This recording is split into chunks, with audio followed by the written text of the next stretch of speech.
Hi friends, welcome to Revati vlog. இப்போ நம்ம சென்னா gravy செய்ய போறோம். சென்னாவை நல்லா ஊற வச்சு வச்சிருக்கேன். இது 2 விசில் வச்சு எடுத்துக்கலாம்.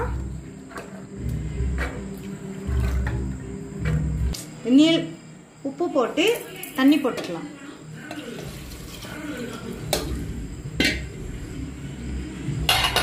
ஊத்தி குக்கர் க்ளோஸ் பண்ணி நம்ம 3 விசில் வச்சு எடுத்துக்கலாம்.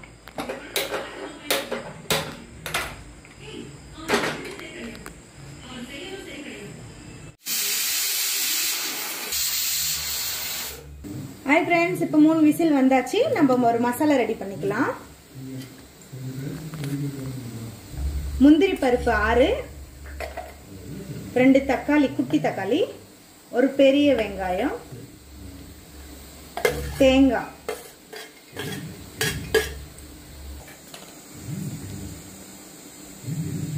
தனியாதூள் 2 ஸ்பூன்,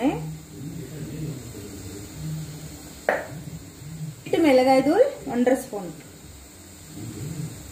போட்டு இது நல்லா அரைச்சு எடுத்துக்கலாம். மிக்ஸி போட்டுக்கலாம்.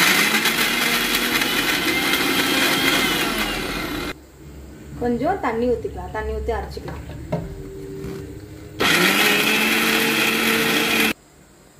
இந்த மாதிரி நல்லா அரைச்சு எடுத்துக்கலாம்.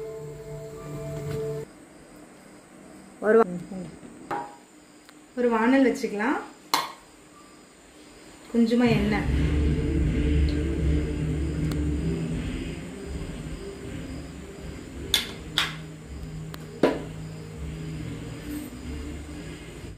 சோம்பு, 3 பட்டை, 2 லவங்கம், கொஞ்சம் கஸ்தூரி மேத்தி போட்டுக்கலாம். இது கொஞ்சம் தானதுக்கு அப்புறம் ஒரு பெரிய வெங்காயம், கருவேப்பிலை. இப்ப 1/2 ஸ்பூன் இஞ்சி பூண்டு பேஸ்ட் போட்டுக்கலாம்.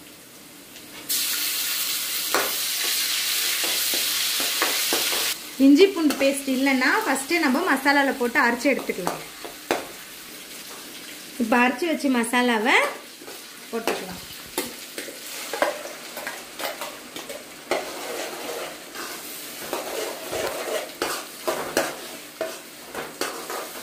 நல்லா அந்த பச்சை வாசனை போற வரைக்கும் மிக்ஸ் பண்ணி விட்டுக்கலாம். சென்னாவை நல்லா இப்படி மெசஞ்சு விட்டுக்கலாம். லைட்டா மசிச்சு விட்ட சென்னாவை எடுத்து இதில் போட்டு மிக்ஸ் பண்ணிக்கலாம். ஆல்ரெடி இது உப்பு போட்டிருக்கேன், அதனால உப்பு பார்த்து போட்டுக்கலாம். நல்லா லைட்டாக கிரேவி ஆகிற மாதிரிக்கும் நல்லா கொதிக்க விட்டுக்கலாம். இது நல்லா இப்போ கிரேவி ஆகிற வரைக்கும் கொதிக்க விட்டுக்கலாம்.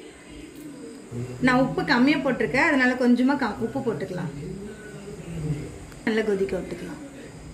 இந்த மாதிரி நல்லா கட்டியா கிரேவி ஆனதுக்கு அப்புறம் கொத்தமல்லி தூவி விட்டு கேஸ் ஆஃப் பண்ணிக்கலாம். அவ்வளவுதான், சென்னா கிரேவி ரெடி. இப்ப நம்ம சப்பாத்தி சுட்டு எடுத்துக்கலாம். அந்த கிரேவிக்கு சப்பாத்தி, தோசை, இட்லி, ரைஸ் கூட கூட வச்சு சாப்பிட்டுக்கலாம். நான் இப்ப இன்னைக்கு சப்பாத்தி தான் செய்ய போறேன். அவ்வளவுதான், சப்பாத்தி ரெடி. சுட்டு எடுத்துக்கணும். எனக்கு தமிழ் அவ்வளவா பேச தெரியாது, ஏதாவது தப்பா பேசுறதுனா மன்னிச்சுங்க. ஒசூர்ன்றதுனால தமிழ் ஒழுங்கா பேச தெரியாது, அதனால ஏதாவது தப்பா பேசுறதுனா மன்னிச்சிடுங்க. அவ்வளவுதான், சாப்பிட போலாம். சேனல் பிடிச்சிருந்ததுன்னா லைக் பண்ணுங்க, ஷேர் பண்ணுங்க, சப்ஸ்கிரைப் பண்ணுங்க.